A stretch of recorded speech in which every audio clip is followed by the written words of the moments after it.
ओम शांति 28 नवंबर 2023। मीठे बच्चे, ज्ञान है मक्खन, भक्ति है छाछ।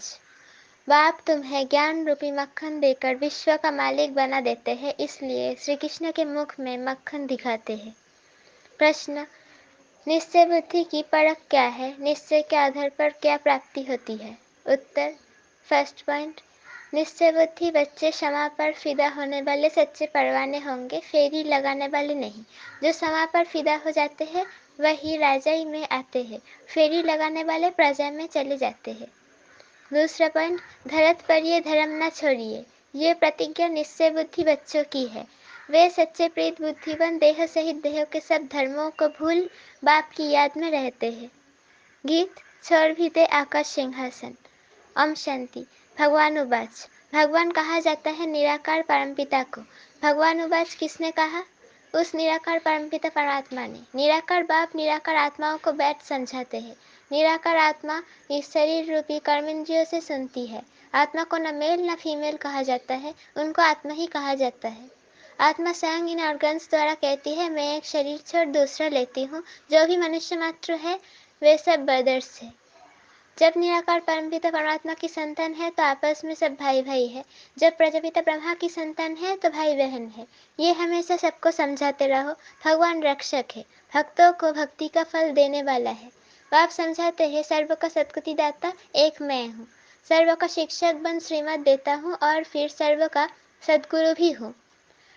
उनको कोई बाप टीचर गुरु नहीं, वही बाप प्राचीन भारत का राजयोग सिखलाने वाला है, श्री कृष्ण नहीं। श्री कृष्ण को बाप नहीं कह सकते, उनको दैवी गुणधारी स्वर्ग का प्रिंस कहा जाता है। पतित पावन सद्गति दाता एक को कहा जाता है। अभी सब दुखी पापात्मा भ्रष्टाचारी है। भारत ही सत्युग में दैवी श्रेष्ठाचारी था, फिर वो भ्रष्टाचारी आसुरी राज्य होता है। सब कहते हैं पतित पावन आओ आकर राम राज्य स्थापन करो, तो अब रावण राज्य है।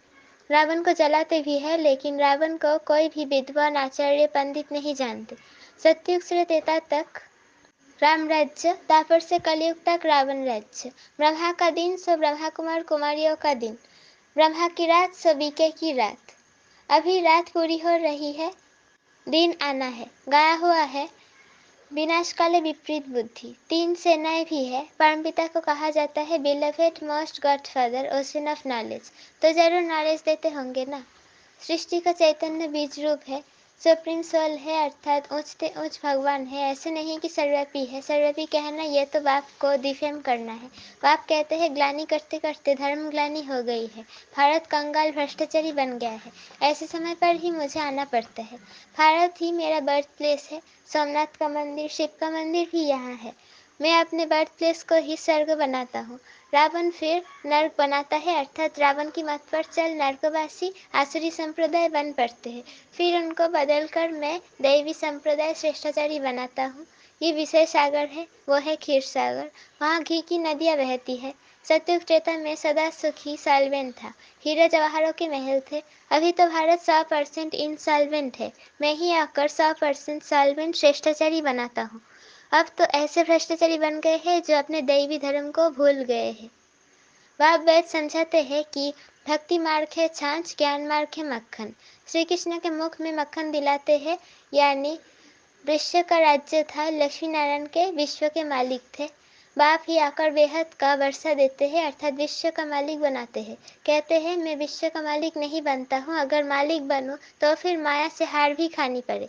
माया से हार तुम खाते हो, फिर जीत भी तुमको पानी है। ये 5 विकारों में फंसे हुए हैं। अभी मैं तुमको मंदिर में रहने लायक बनाता हूँ। सतयुग बड़ा मंदिर है, उसको शिवालय कहा जाता है, शिव का स्थापन किया हुआ। कलयुग को वैश्यालय कहा जाता है, सब बिकारी है। अब बाप कहते हैं देह के धर्म छोड़ अपने को आत्मा समझ मुझ बाप को याद करो। तुम बच्चों की अब बाप से प्रीत है, तुम और कोई को याद नहीं करते हो। तुम हो विनाश काले प्रीत बुद्धि। तुम जानते हो कि श्री श्री 108 परमपिता परमात्मा को ही कहा जाता है। 108 की माला फेरते हैं। ऊपर में है शिव बाबा, फिर माता पिता ब्रह्मा सरस्वती, फिर उनके बच्चे जो भारत को पावन बनाते हैं। रुद्राक्ष की माला गाई हुई है, उसको रुद्र यज्ञ भी कहा जाता है। कितना बड़ा राजस्य अश्वमेध अविनाशी ज्ञान यज्ञ है, कितने वर्षों से चला आता है। सभी अनेक धर्म आदि है, सब इस यज्ञ में खत्म हो जाने हैं, तब ये यज्ञ पूरा होगा। ये है अविनाशी बाबा की अविनाशी यज्ञ, सब सामग्री इसमें स्वाहा हो जानी है। पूछते हैं विनाश कब होगा? अरे जो स्थापना करते हैं उनको ही फिर पालना करनी होती है। यह है शिव बाबा का रथ, शिव बाबा इसमें रथी है, बाकी कोई घोड़े गाड़ी आदि नहीं है। वो तो भक्ति मार्ग की सामग्री बैठ बनाई है। बाप कहते हैं मैं इस प्रकृति का आधार लेता हूँ। बाप समझाते हैं पहले आप व्यभिचारी भक्ति है, फिर कलयुग अंत में पूरी व्यभिचारी बन जाती है। फिर बाप आकर भारत को मक्खन देते हैं।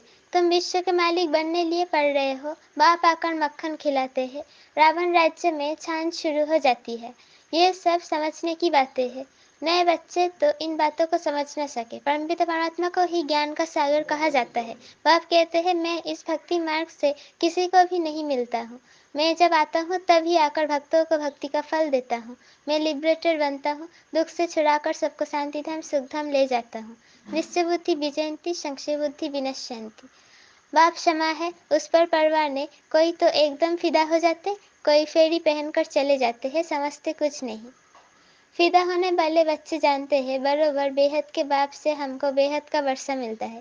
जो सिर्फ फेरी पहनकर चले जाते हैं वो तो फिर प्रजा में ही नंबरवार आ जाएंगे।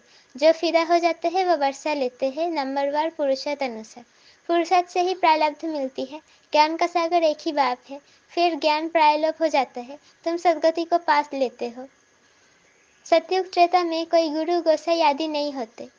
अभी सब उस बाप को याद करते हैं क्योंकि वो है ओशन ऑफ नॉलेज, सबकी सदगति कर देते हैं। फिर हाहाकार बंद हो जय जयकार हो जाती है। तुम सृष्टि के आदि मध्य अंत को जानते हो, तुम अब त्रिकालदर्शी त्रिनेत्री बने हो। तुमको रचता और रचना के आदि मध्य अंत की नॉलेज मिल रही है। ये कोई दंत कथा नहीं है, गीता के भगवान गाई हुई है, परंतु श्री कृष्ण का नाम डाल खंडन कर दिया है। तुम बच्चों को अब सबका कल्याण करना है। तुम हो शिव शक्ति सेना, वंदे मातरम गाया हुआ है। वंदना पवित्रता की ही की जाती है। कन्या पवित्र है तो सब उनकी वंदना करते हैं। ससुर घर गई और भिखारी बनी तो सबको माथा टेकती रहती है। सारा मदर पवित्रता पर है। भारत पवित्र गृहस्थ धर्म था, अभी अपवित्र गृहस्थ धर्म है। दुख ही दुख है। सतयुग में ऐसा नहीं होता। बाप बच्चों के लिए तेरी अर्थात हथेली पर बहिष्ठ ले आते हैं।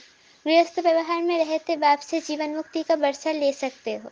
घर बार छोड़ने की कोई बात नहीं। सन्यासियों का निमित्त मार्ग अलग है। आप बाप से प्रतिज्ञा करते हैं, बाबा हम पवित्र बन पवित्र दुनिया के मालिक जरूर बनेंगे। फिर धरत पर ये धर्म न छोड़िए। 5 विकारों का दान दे तो माया का ग्रहण छूटे, तब 16 कला संपूर्ण बनेंगे। सतयुग में है 16 कला संपूर्ण, संपूर्ण निर्विकारी। अब श्रीमत पर चलकर फिर से ऐसा बनना है। भगवान है ही गरीब निवास। साहूकार इस ज्ञान को उठा नहीं सकते क्योंकि वो तो समझते हैं हमको धन आदि बहुत है, हम तो स्वर्ग में बैठे हैं, इसलिए अवलाय अहिल्याय ही ज्ञान लेते हैं। भारत तो गरीब है, उनमें जो भी गरीब साधारण है उन्हों को ही बाप अपना बनाते हैं। उन्हों की ही तकदीर में है। सुदामा का मिसल गाया हुआ है ना। साहूकारों को समझने की फुर्सत नहीं। राजेंद्र प्रसाद अर्थात भारत के प्रथम राष्ट्रपति के पास बच्चियां जाती थी, कहती थी बेहद के बाप को जानो तो तुम हीरे तुल्य बन जाएंगे। 7 रोज का कोर्स करो। कहता था हाँ बात तो बहुत अच्छी है, रिटायर होने के बाद कोर्स उठाऊंगा। रिटायर हुआ तो बोले बीमार हूँ। बड़े बड़े आदमियों को फुर्सत नहीं है। पहले जब 7 रोज का कोर्स पूरा करे तब नारायणी नशा चले। ऐसे थोड़े ही रंग चढ़ेगा। 7 रोज के बाद पता चलता है ये लायक है पर नहीं है। लायक होगा तो फिर पढ़ने के लिए पुरुषार्थ में लग जाएगा। जब तक भट्ठी में पक्का रंग नहीं लगा है तब तक बाहर जाने से रंग ही उतर जाता है, इसलिए पहले पक्का रंग चढ़ाना है। अच्छा, मीठे मीठे से लधे बच्चों प्रति माता पिता बाप दादा का याद प्यार और गुड मॉर्निंग। रूहानी बाप की रूहानी बच्चों को नमस्ते। हम रूहानी बच्चों की रूहानी माता पिता बाप दादा को याद प्यार गुड मॉर्निंग और नमस्ते। शुक्रिया बाबा शुक्रिया। धारणा के लिए मुख्य sir first one, Shiv Shakti बन विश्व कल्याण करना है। पवित्रता के आधार पर कौड़ी तुल्य मनुष्य को हीरे तुल्य बनाना है। दूसरा पॉइंट, श्रीमत पर विकारों का दान दे संपूर्ण निर्विकारी 16 कला संपूर्ण बनना है। क्षमा पर फिदा होने वाला परवना बनना है।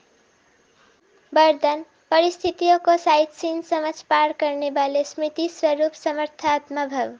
स्मृति स्वरूप आत्मा समर्थ होने के कारण परिस्थितियों को खेल समझती है। भले कितनी भी बड़ी परिस्थिति हो, लेकिन समर्थ आत्मा के लिए मंजिल पर पहुंचने के लिए ये सब रास्ते के साइड सीन्स है। लोग तो खर्चा करके भी साइड सीन्स देखने जाते हैं, तो स्मृति स्वरूप समर्थ आत्मा के लिए परिस्थिति कहो, पेपर कहो, विघ्न कहो, सब साइड सीन्स है। और स्मृति में है कि ये मंजिल के साइड सीन्स अनगिनत बार पार की है, नथिंग न्यू। स्लोगन: दूसरों की करेक्शन करने के बजाय बाप से कनेक्शन जोड़ लो तो वरदानों की अनुभूति होती रहेगी। दूसरों की करेक्शन करने के बजाय बाप से कनेक्शन जोड़ लो तो वरदानों की अनुभूति होती रहेगी। मातेश्वरी जी के मधुर महावाक्य। सिर्फ ओम के शब्द के उच्चारण से कोई फायदा नहीं।